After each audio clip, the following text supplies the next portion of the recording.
என் அன்பான இனிய உறவுகளே வணக்கம்ங்க.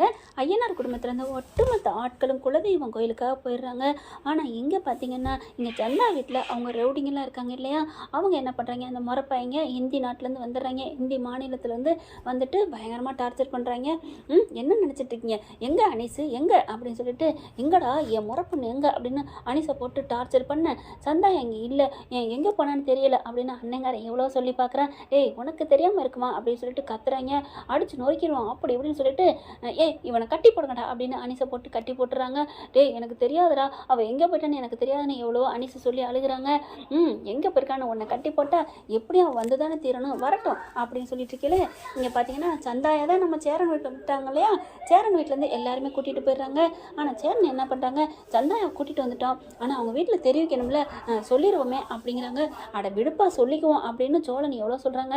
வேணாம் நம்ம சொல்லிடணும், சொல்கிறதா நல்லது அப்படின்னு சொல்லிட்டு என்ன பண்ணுறாங்க, அனிசுக்கு ஃபோன் பண்ணுறாரு நம்ம சேரன். அவங்களும் ஐயோ கரெக்டாக அந்த நேரத்துக்கு அடிக்கணும் அப்படின்னு பார்த்தா அந்த பையாவுக்கு ரொம்ப அப்படி ஃபீலிங் ஆகுது. சேரன் ஃபோன் அடிக்கிறாங்க. அந்த ரவுடிங்க பார்க்குறாங்க, என்னது சேரன் பையாவா, பையான்னு ஆடுறாது அப்படின்னு சொல்லிட்டு, யாரா இது அப்படின்னு கேட்க, அது வந்து நம்ம மெண்டு முழுங்குறாரு அந்த பையன், அதாவது சந்தாயோட அண்ணன். பார்க்குறாங்க, அட்டன் பண்ணுறோம் அப்படின்னு சொல்லிட்டு அட்டன் பண்ண கரெக்டாக சேரன் என்ன பண்ணுறாங்க, இங்கே பாருப்பா தம்பி அனிசு, நான் உன் தங்கச்சி நீ தேட வேணாம், நாங்கள் எல்லாரும் குலதெய்வம் கோயிலுக்கு திண்டுக்கலுக்கு வந்திருக்கிறோம், ஐயனார் கோயிலுக்கு தான் வந்திருக்கிறோம், நாங்கள் முடிச்சுட்டு வந்துடுவோம், நீ உன் தங்கச்சியை பற்றி கவலைப்படாத அப்படின்னு சொல்ல, ஐயோ நேராக தலையாரி வீட்டுக்குள்ள வந்து ஒளிஞ்சிட்டு சொன்ன மாதிரி இருக்கே அப்படிங்கிற மாதிரி பார்க்க, அப்போ தான் பார்க்குறாங்க, அப்படியா அப்படின்னு ஃபோனை கட் பண்ணுறாங்க. அனிஸ் பையா நீங்கள் சேரன்னு சொல்ல, சரி எப்படியோ சொல்லிட்டோம் அப்படின்னு விட்டுறாங்க. அடுத்து பார்த்தா, டே உன் தங்கச்சி எங்கே இருக்குன்னு எங்களுக்கு தெரிஞ்சு போச்சு, நாங்கள் இனிமேல் கண்டுபிடிச்சிக்கிறோம் அப்படின்னு சொல்லிட்டு, டே இவனை விட்டுட்டு போகக்கூடாது, கட்டி இழுங்கடா அப்படின்னு 4 அடி அடிச்சுட்டு வண்டியில் ஏற்றிட்டு காரில் ஏற்றிட்டு போகிறாங்க.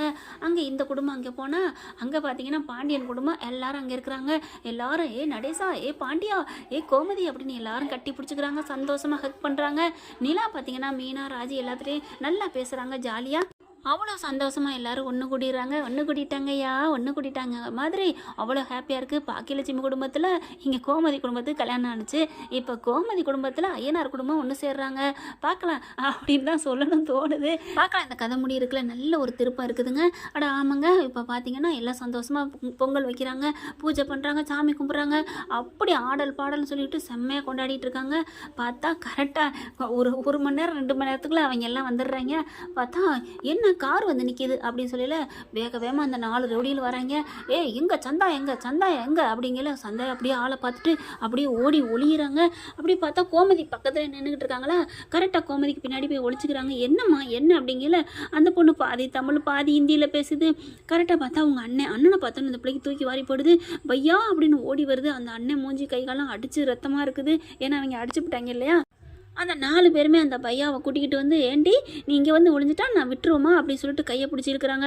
மரியாதையா வாடி, என்ன நினச்சிட்டு இருக்க, சின்ன அப்படிலேருந்து உன்னை நான் கல்யாணம் கோணத்தில் மனக்கோணத்தில் பார்த்துட்ருக்கேன் அப்படி இப்படின்னு ஹிந்தியிலே பேச, பாண்டியன் கோமதி கதிர் எல்லாரும் ஏப்பா அப்படிலாம் ஒரு பொண்ணை கட்டாயப்படுத்துகிற, என்ன ஆச்சு அப்படின்னு கேட்கல. அந்த பையா என்ன பண்ணுறாங்க, சேரன்ட்ட எல்லாத்தையும் சொல்கிறாங்களா, அதனால் சேரன் வந்து எல்லாத்தையும் சொல்கிறாங்க. என்ன இது, இந்த பொண்ணுக்கு விருப்பம் இல்லைன்னா ஏப்பா அப்படி பண்ணுற அப்படிங்கிறாங்க. பார்த்தா அந்த பிள்ளை பிடிச்சி இழுக்கல, கோமதி பாண்டியன் கதிர் 3 பேரும் போயிட்டு பிடிச்சி இழுத்துடுறாங்க சந்தாயாவை. சந்தாயை ஓடி வந்து எங்கிட்ட கோமதி கிட்ட இருக்க பிடிச்சிக்கிறது. அதுக்கப்புறம் என்னை காப்பாற்றுங்கம்மா, எனக்கு அவனை பிடிக்கவே இல்லை அப்படி சொல்லி அழுகிறாங்க. நீ பேசாமல் இரு, நீ இப்போ எப்படியாவது இரு, நான் ஒரு ஐடியா பண்ணுறேன் அப்படின்னு சொல்லிட்டு மண்டையை குழப்பிக்கிறாங்க. கோமதி சீக்கிரம் ஏதாவது ஐடியா குடுடி அப்படிங்கிறாங்க. மீனா என்ன பண்ணுறாங்க, அத்தை அங்கே கல்யாணம் நடந்துச்சுல, பாக்கியலட்சுமி கல்யாணம் பண்ணி வச்சாங்கல்ல, பிடிக்காத கல்யாணம் வந்தாலும் இப்போ பிடிச்சிக்கிடுச்சுல அப்படிங்கிற. இப்போ என்னடி சொல்ல வர, ஒன்றும் இல்லை, இந்த குடும்பத்தில் இந்த யார் கல்யாணமாக இருக்கிறது, சேரன் நான் கல்யாணம் ஆகலைன்னு சொல்லிட்டு இருக்காங்க, அவங்க 2 பேரும் விரும்புகிறாங்க, கல்யாணம் பண்ணி வைப்போம் அப்படின்னு சொல்லி விடுங்க. சூப்பர் ஐடியாடி, இதுக்கு தானே மீனாங்கிறது அப்படின்னு சொல்லிட்டு, இப்போ பாரு கோமதியா கொக்கா அப்படின்ட்டு, இங்கே பாருப்பா நிறுத்துப்பா அப்படிங்கிறாங்க. ஏப்பா உங்களுக்குலாம் மனசாட்சி இல்லை அப்படி இப்படின்னு கோமதி சொல்ல, என்ன அப்படிங்கிற அவங்களுக்கு புரியாமல் பேச, என்னடா சொல்கிறாங்க அப்படின்னு அந்த அவங்க அனிசுக்கிட்ட கேட்க, அனிசு வந்து இல்லை நீங்கள் ஏன் இப்படி பண்ணுறீங்கன்னு அவர் அப்படி ஹிந்தியில் சொல்கிறாரு, அவங்களுக்கு மனசாட்சி இல்லையான்னு கேட்குறாங்க. என்ன அப்படின்னு சண்டைக்கு வராங்க. பார்த்தா இங்கே பாரு, அந்த பொண்ணு ஒன்றை பிடிக்கலன்றுச்சு, அதுவும் இல்லாமல் இன்னொருத்தனை விரும்புகிறாப்பா, இன்னொருத்தனை லவ் பண்ணையில் எப்படிப்பா அவனை ஏற்றுக்குவா, என்னது பொய் சொல்கிறீங்களா விரும்புகிறான்னு, அதெல்லாம் அவள் அப்படிலாம் இருக்க மாட்டா, அப்படிப்பட்ட பொண்ணு இல்லை அப்படி இப்படி சொல்ல. என்ன பொண்ணுன்னா விரும்பக்கூடாதா என்ன அப்படின்னு ராஜி வந்து கத்த. கதிர் இப்படி கிட்டக்க வந்து என்ன என்ன அப்படின்னு சொல்லிட்டு அப்படியே ராஜி எதுக்க வர்றாங்க. ராஜி எதுக்க வந்தா கதிர் சும்மா இருப்பார் என்ன குறுக்க பாஞ்சு அட்டி விடுறாரு. சும்மா துவம்சம் பண்ணுறாங்க. அதுக்கப்புறம் எப்பார் வாயை மூடிட்டு போகிற இந்த பொண்ணு இன்னொரு பையனை விரும்புகிறா அப்படிங்கல. பொய் சொல்லாதீங்க. யாரடி நீ விரும்புகிற அப்படிங்கல. சந்தாயை பார்க்குது. அப்படியும் பார்த்துட்டு சீக்கிரம் சொல்லுடி கையை காட்டு அப்படிங்கல. கையை எப்படி காட்டுறாங்களா கரெக்டாக கதிரை காமிச்சோடனே ராஜி அப்படின்னு தூக்கி வாரி போடுது. ஆனால் கதிருக்கு பின்னாடி நிற்கிற சேரனை காமிக்கிறாங்க. சேரனை கையை காமிச்சோடனே அப்படியே சேரனுக்கு தூக்கி வாரி போடுது. என்ன இதில் இந்த மனுஷன் வளர்ந்துருக்கானே தெரியலங்க. சேரன் ஒரு புள்ள பூச்சி அப்புறானே என்ன சொல்ல முடியல. அப்படின்னு பார்க்க நான் அந்த பையனை அந்த ஆளத்தை நான் விரும்புகிறேன் அப்படின்னு சொல்லிடுதான். பொய் சொல்லாத அப்படிங்கல. நீ என்னையா விரும்புறியா? 2 பேரும் எப்போ இருந்தா விரும்புறியா? இங்கே வந்து கொஞ்ச நாள் கூட ஆகலை அதுக்குள்ளே விரும்புறீங்களோ அப்படின்னு கதிர் இருந்துட்டு என்ன என்ன அப்படின்னு சொல்லிட்டு ஒரு நிமிஷம் போதுண்டா காதல் வர்றதுக்கு ரொம்ப நாள் பழகணும்னு அவசியம் இல்லை அப்படின்னு சொன்னதையோட ராஜி பார்க்குறாங்க. கதிர் யதார்த்தமாக ராஜி நிமிர்ந்து பார்க்க அப்படி பார்க்குறாரு. என்ன அப்படிங்கல. ஒரு நிமிஷம் போதுமா? 1 வருஷமா நான் உன் கட்டில் உன் ரூமில் தான் இருக்கேன். உன் காதல் மனசை காமிக்க மாட்டேங்கிற. ரொம்ப பேசுகிறான். இந்த அட்வைஸ் எல்லாம் அடுத்தவங்களுக்கு தான் போல இருக்குது அப்படின்னு ராஜி நினைக்கிறாங்க. அதுக்கப்புறம் இப்போ என்ன இந்த அண்ணனும் இந்த பொண்ணும் லவ் பண்ணுறாங்கன்னு தெரிஞ்சுக்கணும் அவ்வளோதானே. அண்ணே இங்கே வாங்கண்ணே அப்படின்னு சேரனை கூப்பிட என்ன அப்படின்னு வர சோழன் இருந்துட்டு அண்ணே ஆமாண்ணே வாண்ணே கதிர் கேளு அண்ணன்ட்ட. அண்ணே நீங்கள் இந்த பொண்ணை விரும்புகிறேன்னு இப்போ தானே காலையில் கூட சொன்னீங்க. இப்போ கூட சொன்னீங்களே எங்கள் 2 பேருக்கு இந்த குலதெய்வ கோயிலே கல்யாணம் நடக்கணும்னு. என்னண்ணே அப்படிங்கல. நான் சொன்னேண்ணா என்னண்ணே அப்படின்னு கண்ணடிக்கிறாரு சோழன். கதிர் ஆமான்னு சொல்கிறாங்க. ஐயோ அந்த பொண்ணுக்கு அப்படிங்கல. அந்த பொண்ணு தான் ஆமான்னு உன்னை கையை காமிச்சிருச்சே அப்புறம் என்ன? இல்லைடா அந்த பொண்ணு பேச்சு கூட கையை காமிச்சிருக்கலாம். உண்மையாக என்ன விரும்புதா இல்லைன்னு தெரியலையே. சேரன் அப்படி சொன்னோடனே சோழன் கோவிக்கிறாரு. என்னென்ன நீ வேற அந்த பொண்ணு கையை காமிச்சது சும்மா நினச்சிட்டு இருக்க. அது சும்மாவே இருக்கட்டுமே நீனு சும்மா சொல்லி தொலையன் சீக்கிரனே. அவங்களுக்கு தமிழ் தெரியாதனால எனக்கு நல்லதாக போச்சு நம்ம ஏதோ பேசுகிறோம் அப்படிங்கிறாங்க. கொஞ்சமாக தமிழ் தெரிஞ்சாலும் தெரியாட்டியும் முகப்பாவனை வச்சு கண்டுபிடிச்சிருவாங்க. நீ என்னமோ முழிக்கிறிய திரும்ப திரும்ப பேந்த அப்படிங்கிறாங்க. உடனே சேர்ந்துட்டு சந்தாட்ட கேட்டுட்டு சொல்லவா? ஐயோ அப்பா நீ என்ன பெத்தியா இல்லை செஞ்சியாப்பா அப்படின்னு சோழனை அடிச்சுக்கிறாங்க. பாண்டியன் பல்லவனு அண்ணே சீக்கிரம் எஸ் சொல்லுனே அப்படிங்கல. சந்தாயா உங்களுக்கு விருப்பமா அப்படின்னு கேட்குறாங்களா. அப்படியே பார்த்தா எனக்கு விருப்பம், உங்களை எனக்கு ரொம்ப பிடிக்கும், அதனால தான் நான் உங்களை கையை காமிச்சேன். ஏன் இல்லைன்னா இவரை காமிச்சிருக்க கூடாதா அப்படின்னு பாண்டியனை காமிக்கிறாங்க. இல்லை இவரை காமிச்சிருக்க கூடாதான்னு சோழனை சொல்ல ஐயோ என்னெல்லாம் வேணாம் நான் ஆல்ரெடி புக்கிங் அப்படிங்கிறாங்க. அப்புறம் கதிரை காமிக்கலாம் அப்படின்னு ராஜி முன்னால் குறுக்க வந்து நிற்கிறாங்க. அதுக்கப்புறம் உங்களை எனக்கு பிடிக்கும் அதனால தான் அப்படிங்கிறாங்க. என்ன பேசிக்கிறீங்கன்னு அந்த 4 ரவுடியும் கேட்க அதாவது ஹிந்தியிலே கேட்க உடனே அணி சேர்ந்துட்டு இல்லை நமக்கு இப்போவே கல்யாணம் பண்ணிடுவோம் இவங்க டவுட்டை தீர்த்துருவோம் அப்படின்னு எல்லாரும் சொல்கிறாங்க. இவையே அந்த பொண்ணு அங்கங்கே கையை காமிச்சிச்சே அது ஏன் அப்படிங்கிறாங்க. இல்லை இவங்க எனக்கு ஒரு அண்ணன் இவங்க எனக்கு ஒரு தம்பி எல்லாரும் எனக்கு அர்ச்சதை போடணும் அந்த பொண்ணு சொல்லிக்கிட்டு இருக்கு என் தங்கச்சி அப்புறம் என்ன அப்படின்னு அணி சொல்ல டே நடிக்காதீங்கடா அப்படிங்கிறாங்க. இங்கே பார் அதெல்லாம் முடியாது வாடி அப்படின்னு மறுபடியும் இழுக்க டுமீல்னு சவுண்டோட போலீஸ் வந்துடுது. போலீஸா எப்படி யாரை வர வச்சது அப்படிங்கல. கதிர் பார்க்குறாங்க நான் தான் அப்படிங்கிறாங்க.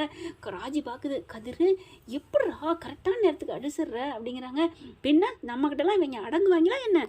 அதான் போலீஸுக்கு ஃபோன் பண்ணேன் அப்படிங்கிறாங்க. அப்போ உன்னால் அடக்க முடியாது அவங்கள. ராஜி இதெல்லாம் கல்யாண மேட்ருமா நம்மளால அடக்க முடியாது. இதே சண்டை போடுறாங்க அடித்து நொறுக்கிடலாம் அப்படிங்கிறாங்க. அப்படி வரீங்களாக்கும் அப்படிங்கிறாங்க. நம்ம கல்யாணம் நடந்த மாதிரி தான் நீங்கள் நடக்க போகுது. ஆமாம் அப்படிங்கிறாங்க. போலீஸு வந்துடுதா. வந்ததுக்கப்புறம் அவங்க 4 பேர் என்ன பண்ணுறாங்க. இல்லைங்க இவங்க பொய் சொல்கிறாங்க இவங்க ஏன் முறை பொண்ணு கல்யாணம் மேடையை விட்டு வந்துட்டா அப்படி இப்படின்னு சொல்கிறாங்க. உடனே நடேசன் பார்க்குறாங்க. இப்போ என்ன நாங்கள் பொய் சொல்கிறோன்னு சொல்கிறேன் அவ்வளோதானே. மௌனே நீ இந்த பொண்ணு கழுத்துல தாலியை கட்டுறா எப்படி உங்கள் கோயிலில் தாலி இருக்கும் அப்படின்னு சொல்லி தேடி பார்க்குறாங்க. அடுத்து பக்கத்தில் சின்ன சின்ன கோயிலாக இருக்குது. அங்கே போயிட்டு வேகமாக போய் தாலியை வாங்கிட்டு ஓடி வராருங்க சோழனும் கதிர். பரவாயில்லையே கதிர் அப்படிங்கிறாங்க. கோமதி சும்மா லெஃப்ட் ரைட்டு வாங்குது வெளுத்து வாங்குது. அதுக்கப்புறம் புடுறா தாலியை கட்டுறா தாலியை அப்படின்னு சொல்லல. சேரன் சந்தாயா உனக்கு இஷ்டமாப்பா? ஐயோ அண்ணே உன் கூட எப்படி அந்த பொண்ணு குப்பா கொட்ட போகுதுன்னு தெரியலையே அண்ணேன்னு சோழன் தவிக்கிறாரு. அதுக்கப்புறம் பாண்டியன் கோமதி எல்லாருமே தாலியை கட்டு அந்த பொண்ணுக்கு பிடிச்சிருக்கிறதுனால தலையை குனிஞ்சு நிற்கிது.